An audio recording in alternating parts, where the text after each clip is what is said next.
No, it's fine.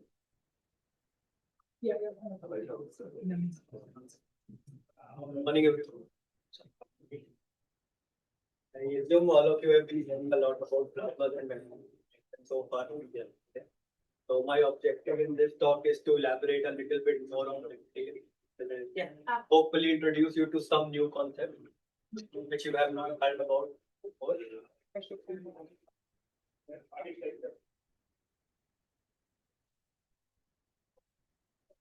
Here. So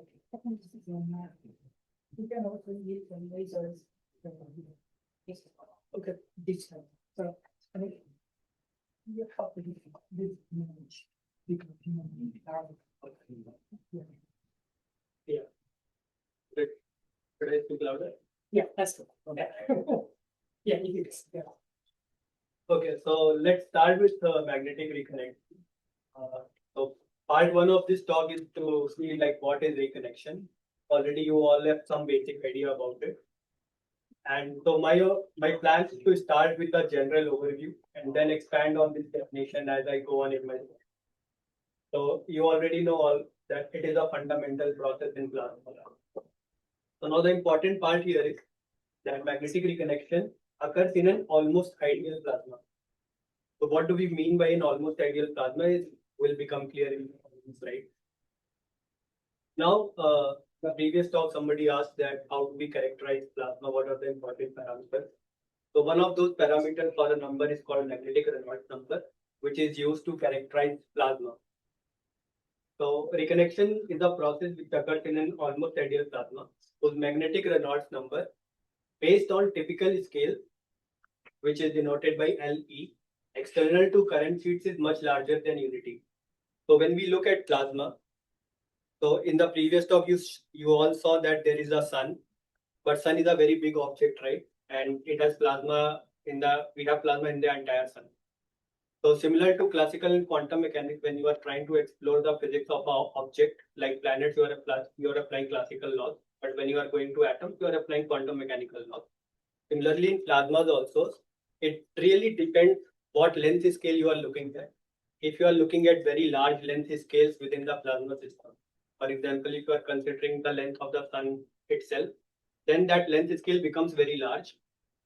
And the equations that we use to describe the behavior of the plasma at that large length scale is different from the equations that you will probably use when you are considering a very small length scale in the plasma. For example, you want to see that what is happening within a meter length scale inside a plasma. So you zoom in inside the plasma, you keep zooming in, and you are at a scale where you can see electrons and ions.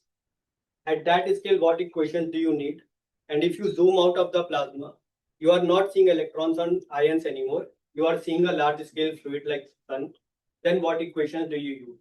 So in each case, the equations become different and the behavior of the plasma also becomes different at these different length scales. Similarly, to length scales, there is a notion of time scales also. What time scales we are looking at? Are we considering a process at the order of few minutes, few hours, maybe few years? So really depending on the time scales and length scales, the description of the plasma and what equations we are using become different.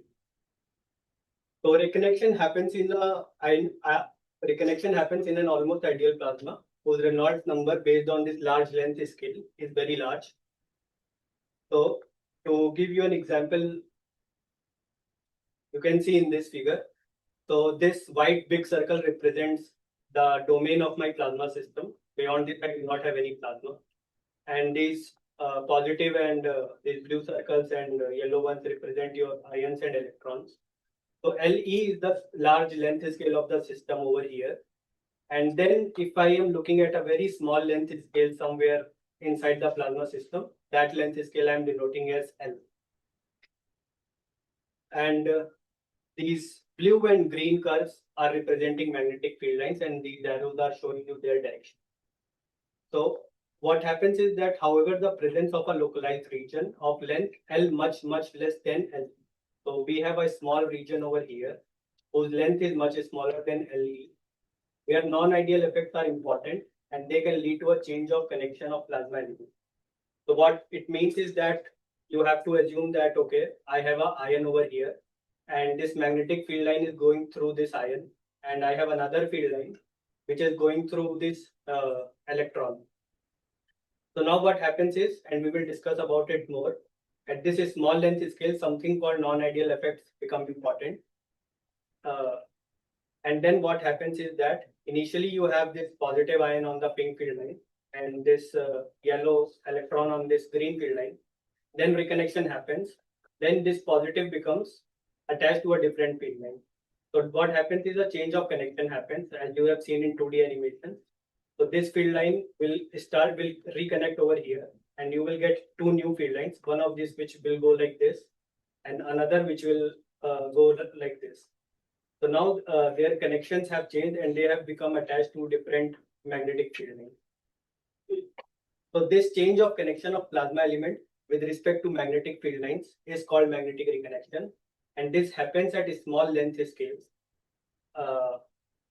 While you define your reconnection as a process which occurs in an almost ideal plasma whose Reynolds number is very large based on the system's length scale.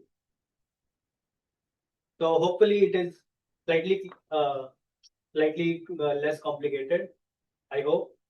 And we will elaborate on the meaning of all the terms that we used in the previous slide. So what is an ideal plasma and what is an almost ideal plasma? What is the relevance of using that term almost in the definition? What is the meaning of almost ideal plasma? And we also call it as a non-ideal plasma. So the starting point is Ohm's law, which you all have studied through high school and undergrad. That if you have seen that plasma has electrons and ions, so they are going to flow, and their flow of charges creates current, right? And how much current is going to be generated will depend on how much force you are putting on the charges. Electric field exert forces on the charged particles. So, and you can have magnetic forces as well. So depending on how strong you push your charged particle, it will have more acceleration. So on one side, current will depend on how much force you are putting per unit charge to accelerate it. And then it will also depend on the property of the medium, like how conductive it is. For example, metals insulators. So you get the idea. So depending on that, there is a characteristic property of the medium sigma, which is called conductivity. Right.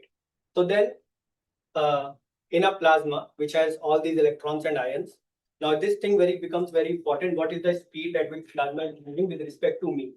If I am on Earth, I have an inertial frame, which is my rest frame, and I am looking at a plasma far away somewhere, and that plasma is moving at a non-relativistic speed, meaning its velocity is much less than the speed of light. It could have a relativistic speed also, and those concepts become important when you are particularly dealing with black holes. Their relativistic equations are used for plasmas. So here, just to get the idea, we are using non-relativistic approach in the entire presentation. And what it means is that when I am in lab frame and the plasma is moving at non-relativistic speeds, then my current density is E plus V cross B multiplied by sigma. So, E you can readily recognize as the electric field, which will exert a force on the charged particle. And you also know that if a charged particle is moving with velocity v in a magnetic field, the magnetic force on it is V cross B. So this is basically a sum of two forces that you get. So fine, we have got an Ohm's law in lab frame for non-relativistically moving plasma. But now this particular form of Ohm's law, which is J is equal to sigma F, this is true in the rest frame of the plasma. What that means is that if I am within the plasma and I am going along with the plasma everywhere, so that is I am in the rest frame of the plasma. This equation holds true irrespective of the speed of the plasma, because plasma doesn't know that it is moving at a relativistic speed or non-relativistic speed. So in plasma frame, again, in the non-relativistic limit, you have to apply Lorentz transformation to verify these equations. Then what happens is that in plasma frame, and the equation and the quantities are denoted by prime for the plasma frame. So in plasma frame, J prime is same as sigma E prime. So this is the Ohm's law for plasma frame. And therefore you could see that E prime is equal to E plus V cross B. So E prime is the electric field in plasma rest frame, which is equal to E plus V cross B. Now, what is an ideal plasma? Now we can define what is an ideal plasma. Important point to note here is that ideal plasma is a mathematical construct. It does not exist in reality. So for ideal plasma, you assume that your conductivity is infinite. No real plasma in the universe has infinite conductivity. It has infinite conductivity. What that means is all the charges will immediately move, and even if there is a imbalance in charge densities, because of very high conductivity, charges will flow, and so that overall you do not get any net charge density, which will lead to E prime equals to 0, which means that in the plasma rest frame you do not see any electric field.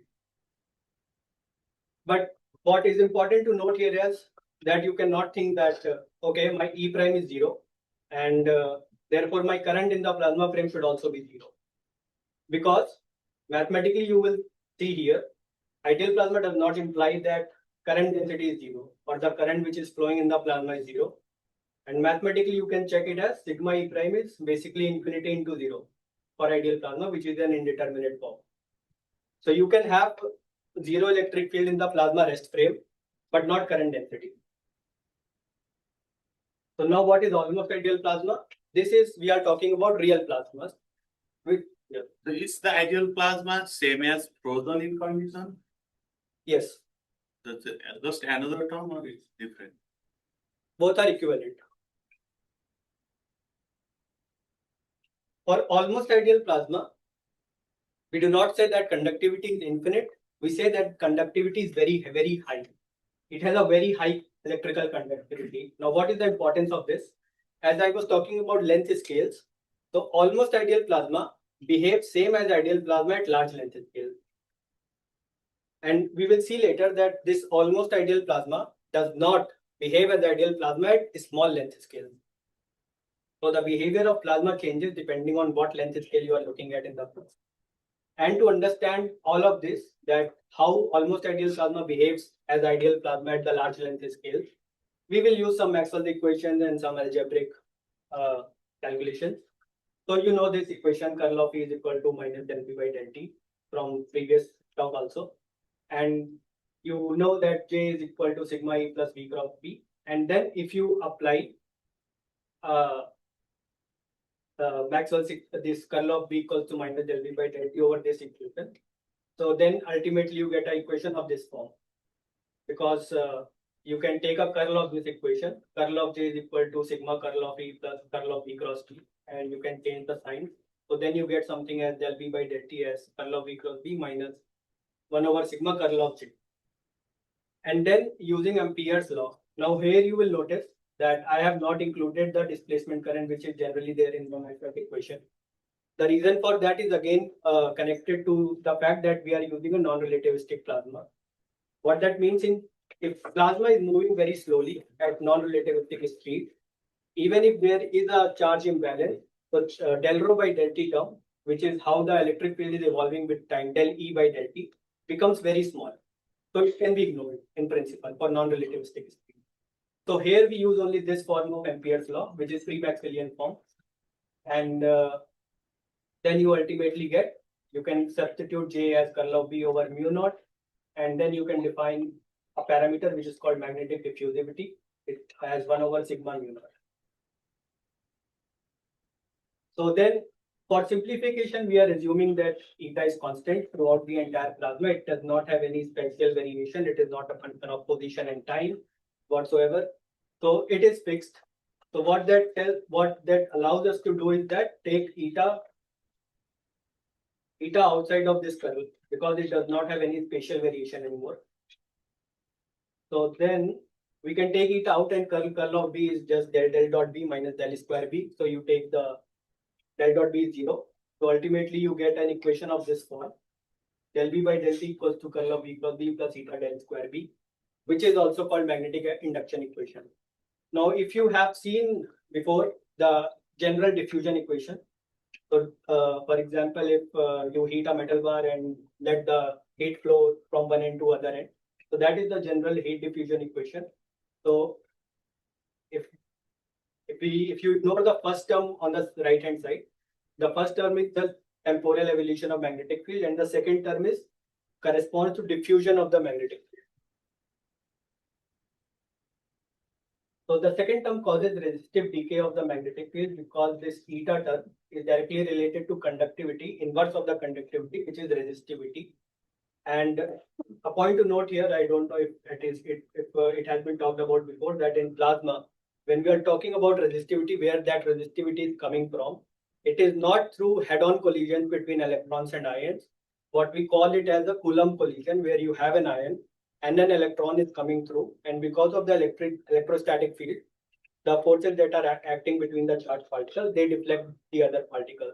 So their motion is disrupted, which leads to resistivity between the resistivity in plasma. So now if we calculate a time scale of this resistive decay, as I mentioned that in plasma, time scale and length scale are also always very important. So if you calculate a time scale of what is the time scale at which resistive decay is operating, so you will see here that del B by del T has dimensions of magnetic field over time. And here you will see you have the magnetic field term, and then you have eta, and then del square is basically 1 over L square, and you have an eta term. So if you take it in denominator, you will get the time parameter as L square over eta. So now for large length scale, which is LE, tau r is very large. For example, in solar corona. For solar corona, typical length scale which is considered is of the order of megameter, which is 10 to the power 6 meters. And then if you, and this value of eta is typically 1. And if you calculate a time scale, this is 10 to the power 12 seconds, which is very, very large. So now what happens is, since this time scale is very large, so what essentially it is saying is that if we look at sun, and the sun is always diffusing its magnetic field on larger length scale. On large length scale, you have plasma. In the corona, you have magnetic field going through it. It is slowly diffusing away. But the time scale of that diffusion is very large. It is of the order of 10 to the power 12 seconds.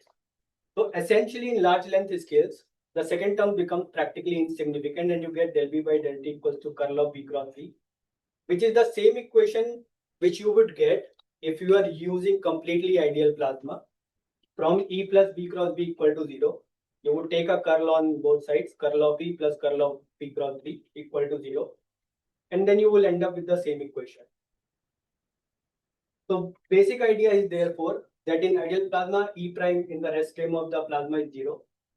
Electrical conductivity is infinite, current is not 0, and E is equal to minus B cross B. But an almost ideal plasma is same as ideal plasma at large length scale, because the time scale of resistive decay is too large, so that we can ignore that term. And therefore, at large length scale, we can treat it as a ideal plasma. But almost ideal plasma exhibits non-ideal behavior at a small length scale, and we will talk about this more, what is non-ideal behavior and how does it come up in the following slides. So an interesting way to characterize this ideal and non-ideal behavior of plasma at large and small length scales is characterized using magnetic Reynolds number. And this is obtained using the induction equation, which is again del B by del T is curl of B cross B plus eta del square B. So the first term is basically telling you about advection, that within a plasma flow, you have magnetic field. As the plasma is evolving, how the magnetic field is evolving with that, and vice versa. And eta del square B is the diffusion term. So Rm is basically the ratio of advection and diffusion term, which is given by curl of B cross B divided by eta del square B. And again, here you take order of magnitude estimate. So then you get something as VL over eta. You can get that's straightforward to see. And then, so if you are at very large length scales, then L is very large. And when L is very large, Rm is much larger than 1. Then what we get is we can neglect the diffusion term at large length scale. So we simply have advection is the dominant term over diffusion, and we get del B by del T as curl of B cross B. And when we are at a small length scales, Rm becomes much larger than 1. And then diffusion term becomes the dominant one over advection. So these are like the two limits. You can consider it as two limits, that at a small length scales, magnetic Reynolds number is much less than 1. And at these smallest length scales, the plasma behaves non-ideally, which is why reconnection can operate at small length scales. But at large length scales, magnetic Reynolds number is much larger than 1. It exhibits ideal plasma behavior, and therefore reconnection does not occur at large length scales. So again, to just recapitulate at the definition, that it's a process which occurs in an almost ideal plasma whose magnetic Reynolds number, based on typical scales external to current sheets, is much larger than unity. And current sheet, I have not talked about it much, and I'll probably not be talking about it much. So current sheets are those regions which current sheet is a region of high current density, which gets generated at those very small length scales where we are talking about the non-ideal behavior.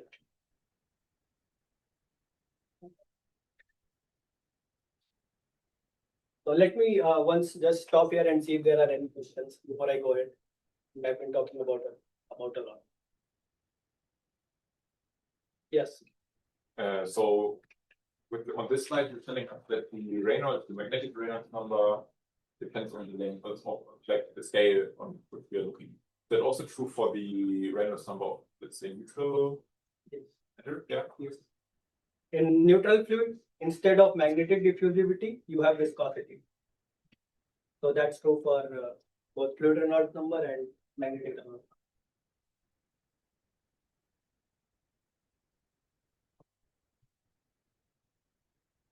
Okay. So as I said that, okay, now we know something that reconnection occurs in an almost ideal plasma at a small length scale. Now what happens in reconnection is plasma elements change their magnetic connection. Now how that happens, we will see that in the coming to slide. So what is magnetic connection is, it means that plasma elements which are at one time connected by a single magnetic field line, they remain connected to that field line at all the times. So that their connection with respect to a particular field line doesn't change. So first thing to prove that is to notice that we have to consider the change of magnetic flux at large length scales. And when we are large length scales, we are automatically dealing with ideal MHD, ideal plasma. So E plus B cross B is equal to 0. And we apply Faraday's law. So we get curl del B by del T as curl of B cross B. If we take a dot product of area vector on both the sides and apply Stokes theorem, so you can reduce this curl into a line integral. So you get del B by del T dot D as curl of B cross B dot DL. And then you can take this partial derivative with respect to time outside the integral. Then it becomes d dt. And if you take it outside, then the time derivative applies to both magnetic field and the area vector. So what it is saying is that flux can change because of changing the magnetic field as well as by changing the area vector.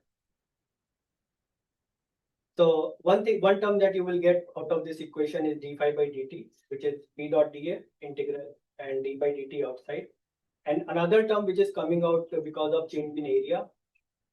So that will correspond to integral b dot cross dl, because dA will be like dl1 cross d2, dl2, and there would be a time derivative with respect to one of the length elements, so that you get a velocity vector over here. And then this is equal to integral curl of b cross b dot dl. And if you change the signs of this triple product, so then you can show that d phi by dt is equal to 0. So what this means is that in ideal MHD, magnetic flux is always conserved irrespective of how the plasma is moving. So what it means is that plasma elements which are initially making a magnetic flux tube, they will continue to do so at all the later times. This also implies magnetic connection, that plasma elements which are attached to a single field line at one time, they will remain to do so at all the other times. And another way to see the same thing is that essentially if you open this equation del B by del T equals to curl of B plus B using the triple cross product, so you get three terms. We have the del dot B term is essentially 0. And then we use equation of mass conservation, which is rho here is mass density. Del rho by del T plus divergence of B rho equal to 0. And we can open all these terms. And ultimately, using this equation and this equation, we can show that d by dt of b by rho is equal to b by rho dot gradient of b del B. So Here d by dt is Lagrangian derivative, which is del del t plus v dot del. And now if we consider a length, a small length segment delta L, which is moving with the plasma, which is shown here that if you have a delta L as a line segment and it has velocity v at one end and it has a velocity v plus delta v, so that delta v is this yellow vector over here, then you can immediately like see that what is the component of delta v along the length segment delta L, that will be given by delta L dot directional derivative of the velocity vector. So you get like d delta L by delta is equal to delta L dot gradient of v. So the form of this equation and the form of this equation is exactly same. So that the equation which is governing the evolution of the magnetic field line and the equation which is governing the evolution of any length segment that you can construct within the plasma are exactly same. So that if initially two plasma elements are on a single field line, they will always remain to be on the same field line because delta L and v by rho will always be parallel to each other. So, okay, so far I have just talked about that reconnection is a process which occurs at small length scales, and in that process, magnetic plasma elements change their magnetic connection. And these are the effects of reconnection, which you have heard about in previous talks as well, that it converts magnetic energy into heat and accelerates plasma by converting magnetic energy into kinetic energy. It creates shock waves, turbulence, and all those effects. And it also changes connections of the plasma element with respect to the magnetic field. And therefore, it affects how the large scale magnetic field is organized in the entire system. So, right, again, I'll take a stop and ask if there are any questions at this point before I move on to second part. And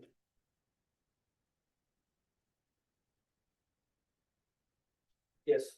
I don't quite get how all these equations connect to this nice animated video we saw for reconnection. Yes. Is that something you will cover later? Yes, I mean it definitely does.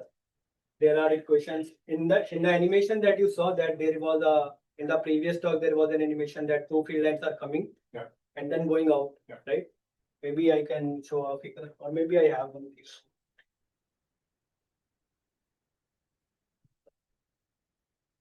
Yes. So maybe in this figure, so that was an animation. This is a static image. So here you have a plasma element which is connected on field line AB, and then you have a plasma element shown by blue circle connected on field line CD.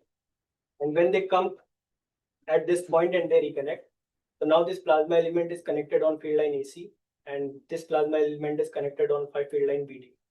So therefore, you can see that there is a chain of magnetic connection between plasma elements and the magnetic field. And how so in the previous slide, I know I already realized that the equations are not making sense, but it is just to show that when you are in ideal MHD regime, or you are at large length scale and electric field is not that dominant, then what happens is that wherever plasma is going, by plasma I mean the collection of electrons and ions. So it drags magnetic field along with that, which is what he mentioned as frozen in condition. That plasma is moving with the fluid. Plasma is moving with the magnetic field. But when you come at very small length scales, plasma and magnetic field do not need to move together. They can separate from each other. So that happens because at small length scales you have electric fields, which are dominant, and you need to consider them into your equation. If there is no question, I'll ask a question now.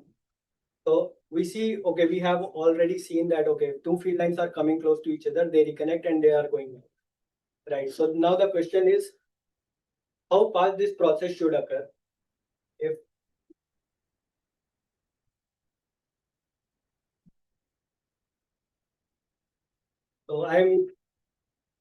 we have a field line like this and they are going to come close to each other. So after reconnection has happened at this particular point,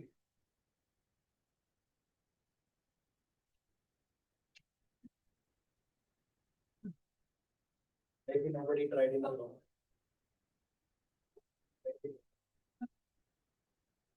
So, okay, now I'm going to assume that at this particular time reconnection is going to happen exactly at this point. Now, after reconnection, we know, okay, field lines have to break. And the immediate picture that we usually see in diagrams is just like this. That this reconnected and now it is going along this direction. So if this is at time t1 and this is at time t2, in between this time, can I have a field line which is like this? So this was going like this. This is going like this. And after reconnection, this is going like this. And this is going like this. So can we have a time instant in between these two, where field lines are in the process of reconnecting but haven't reconnected so far? Probably not. I don't think so. No. Yes. No, you don't have to answer. You are a department student. Yes. So yeah, if they cannot be like this, then why? If they can be like this, then why? Can we have a time instant between these two where we can have field lines like this, and later on they will just reconnect and become like this? And that does not by Maxwell equations. Okay, you are in the right direction, and some more thought. Any more ideas? Why we can have this or not have this? Field lines can't just end somewhere Mhm. and like start somewhere else. Yes, exactly. I mean, that's the core of it. And you essentially describe it mathematically by saying that divergence of V is equal to 0. So if I have a situation like this, then if I make a area around this, then this immediately tells me that in this particular region, my divergence of V is not equal to 0. But if I have field lines like this, all the times you can satisfy divergence of V is equal to 0. So that's the basic idea. Okay, another question is, we have bar magnets on Earth. Can we reconnect the field lines of bar magnet? If I take two opposite bar magnets, one has a north-south pole and another, just place it in the opposite direction. We have heard that anti-parallel field lines reconnect. I can take two bar magnets in the opposite sense and get anti-parallel field lines. But we do not see reconnection. We do not see bar magnetic fields getting reconnected. Another thing is that when you consider the magnetic field of Earth or the star that you see in the previous talk, all of their magnetic fields are same as the magnetic field of the bar magnet. But those fields do reconnect. The Earth's magnetic field reconnects with the Sun's magnetic field when all the storms are coming and so the wind is coming and so on. They do reconnect. But the magnetic field of the bar magnet on Earth is not reconnecting.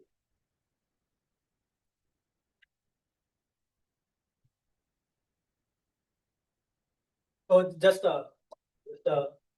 something to think about. Or other way to put that question is that, can magnetic field reconnect in vacuum?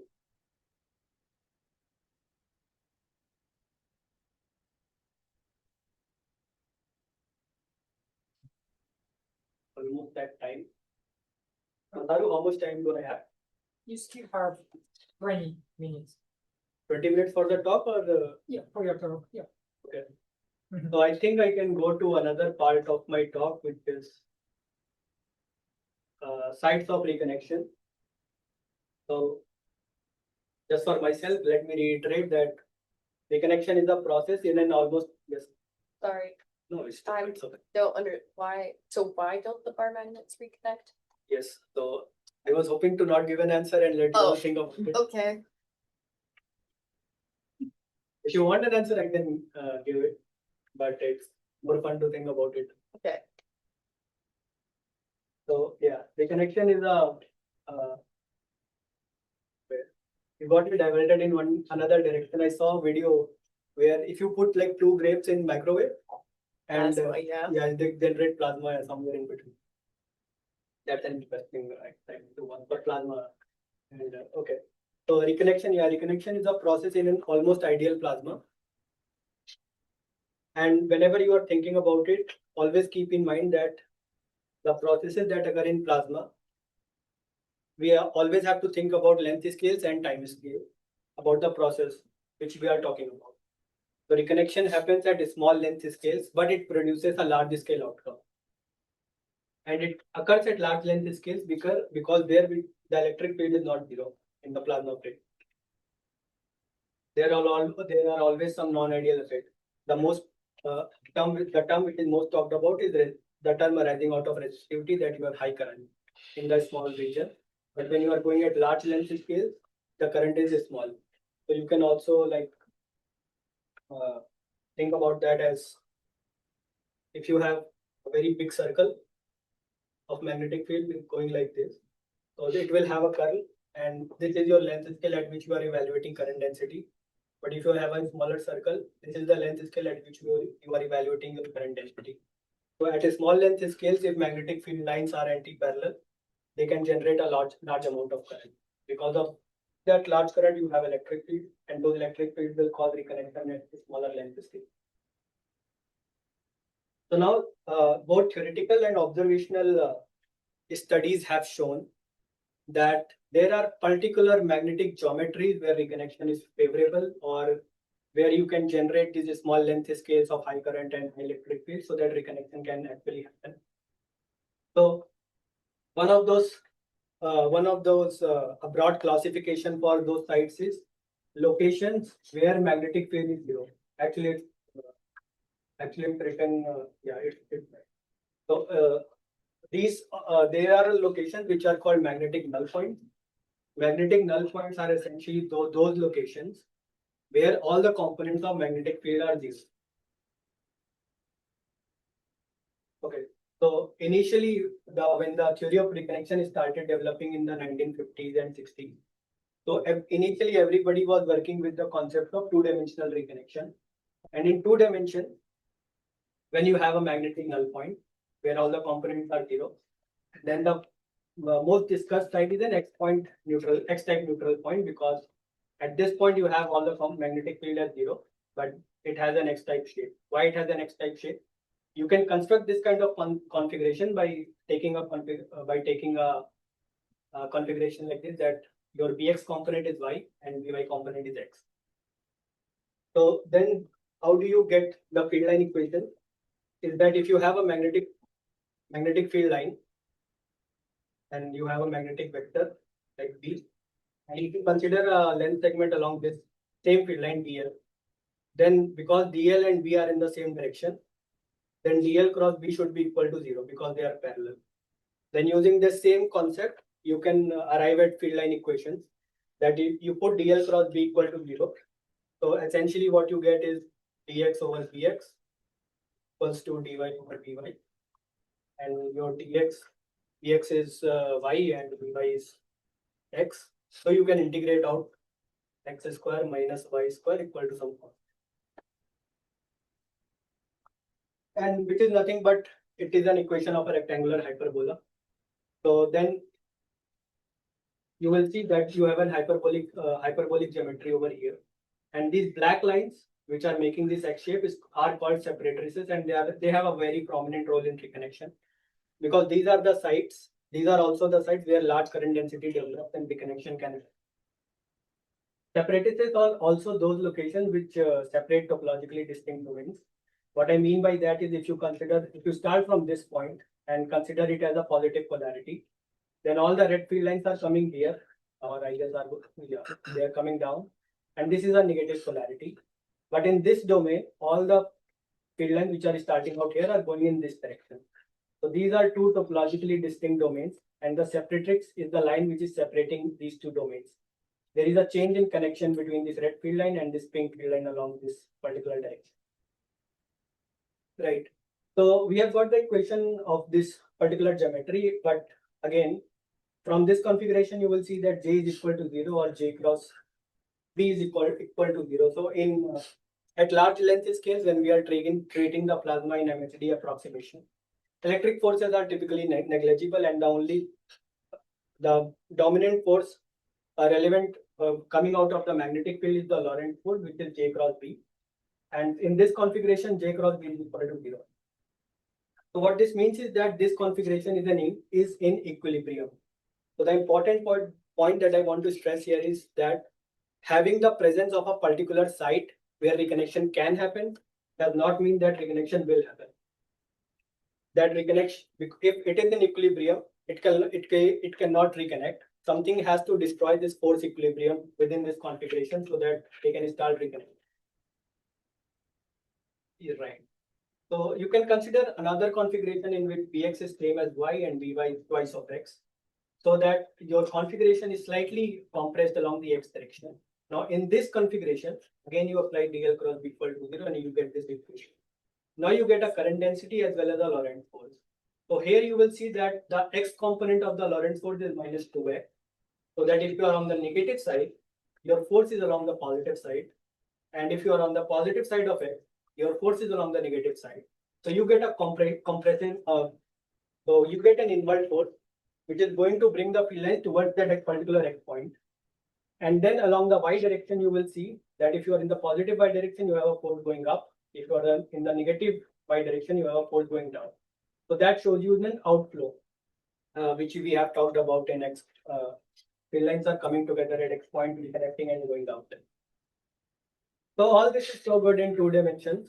But if we go in 3 dimensions, then what do we get? And again, you must satisfy, like in this case, that for example, in this case, we need 3 components in the 3D field. Vx, there are 2 possibilities, like Vx as plus minus x, Vy is plus minus y, and Vz is minus plus 2z. So when we consider this kind of configuration, we get something called a 3-dimensional null point, and you can again use the same resolution to get the equation for this particular symmetry. So what happens in this case is that it has two topological domains as compared to 4-1 in this 2D x point geometry. In this case, we have pink, yellow, red, and blue, which are representing 4 different topological domains. But in this case, there are only 2 domains. One is formed by the red field lines, and one is made by the yellow field line.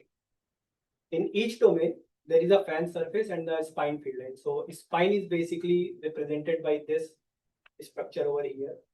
So what is happening is that you have a set of field lines which are coming from upward direction. And when they are coming down towards the location of the null point, they are spreading out because they cannot go through the null point, because null point has magnetic field 0. So you cannot have a finite component over there. So all the field lines are going to avoid that particular point, and so that they diverge out. Similarly, the field lines which are coming from the bottom direction are coming up towards the null point, and then they are diverging out. So both of these make 2 different domains with the spine and the fan surface. And depending on what you choose as plus or minus x, your null points can be positive or negative. This is more of a nomenclature, whether spine field lines are going towards the null point or they are going away from the null point. So then we classify them as a positive and negative null point. Now in all this, it's not just the geometry that is important. In geometrical sense, we are saying that we have locations where magnetic field components are 0.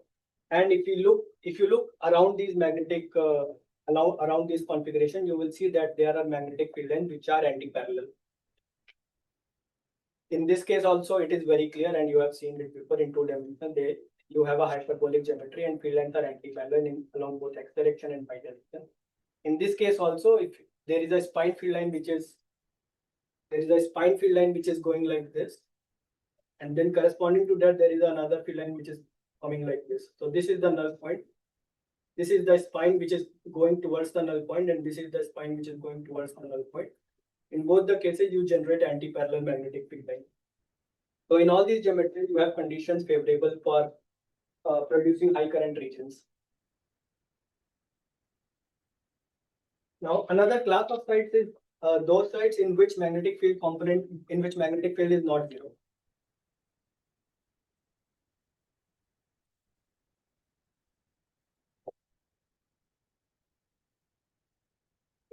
So one of those sites is called a quasi-separatrix layer or a QSL. So what you have to imagine over here is that there is a circle, there is a plane denoted by sigma. There are 2 unit vectors, a plus and b plus hat. At one end of this vector, there is a magnetic field line starting. And at the other end, there is another magnetic field line starting. And as they are progressing along this right direction, the distance between the magnetic field lines is increasing in this way. So their mathematical description is not important. It's the only thing important here is that this a plus unit vector has transformed into this semi-major axis of the ellipse, and this b plus vector has transformed into the semi-minor axis of this ellipse. So this has become, the length of these line segment is denoted by lambda1 and lambda2. So basically, if you take a circle and you compress it from one direction, it becomes a ellipse. So this is what is meant by how much is the separation between these two field lines as they are starting out from one end to the another end is denoted by something called squashing degree. And the term squashing has come from this same concept that if you compress and circle, you are getting an ellipse in the end. So for null points, you would for 3D null point that we discussed earlier, if you have a spine like this, so the field lines are going completely in anti-parallel direction. So here, the separation is too large. Theoretically, this separation between these 2 points is tending to infinity. But in QSL, we weaken this condition a little bit that my separation is not infinity. It has some finite value. So now this is the separation between the two field lines. So in the limit where distance between the two field lines which are coming from very nearby points goes to infinity, we get a true discontinuity, which is like for a 3D null point. But in case of QSLs, this condition of very large gradient is reduced so that the distance is not too large, but is still finite. And how much has the separation increased? It is quantified by something called a value Q or squashing degree, and you can calculate it using this formula. So this figure I made in like PowerPoint. So for the circle, it is always going to be 2 because their areas, because the A plus hat and B plus hat vectors are always of unit length or whatever length you take for circle, the Q value is always going to be 2. So the minimum value of squashing degree is 2. But if you consider it, if you calculate like for this particular diagram, the Q turns out to be 8.125. So for QSLs in solar corona or the sun that we typically calculate, Q goes up to 10 to the power 5, 10 to the power 6, and so on, but not infinity. Infinity is for magnetic null points. So yeah, again here it is just iterating what I have said, that field line connection exhibits a large spatial variation, but not tending to infinity. And the separatrix lines and surfaces are limiting case of QSLs. It is essentially saying the same thing, that if you are stretching your field length to the extent that the distance between them is infinite, so you get a separatrix surface, which was there in the case of 3D null point, which separates two different topological domains, which is a true discontinuity. And another site which is okay, I'll quickly go through this. I think it's getting boring, but so HFT is another geometrical object which is made by two intersecting QSLs. So essentially, it is the same. If you can see that the X point that you saw in 2 dimensions, this is more of a same kind of structure in 3 dimensions. That if you consider from this point, you have a field line going to point C, and then you have a field line going to this point. So you can think of a QSL over here, and then you can consider a QSL which is starting from point A, which is going to C, and then going to B. So from both the points, you have field lines which are starting close, but are then diverging over when they are approaching towards this particular X-shaped region. So HFT is nothing but intersection of two quasi-separatrix layers and produces a X type of region in its middle. And it is quite similar to the X type of neutral point that you saw in 2 dimensions. And another last, but it is definitely not the exhaustive list. There are many other types of different sites like wall patches and so on where reconnection can occur. But this is one of the another location which has recently gained more attention in solar physics about separators. So separators are nothing but is a field line which connects two magnetic null points. It can be found at the intersection of two separatrix surfaces or equivalently at the intersection of 4 connectivity domains. So in each null point, you will have 2 connectivity domains. So intersection of the fan surfaces will give you a separator which connects two magnetic null points, 3D null points. So this is mostly all about the sites where magnetic reconnections can occur, and I think I'll have to stop here and take any questions if there are. I'll not do anything.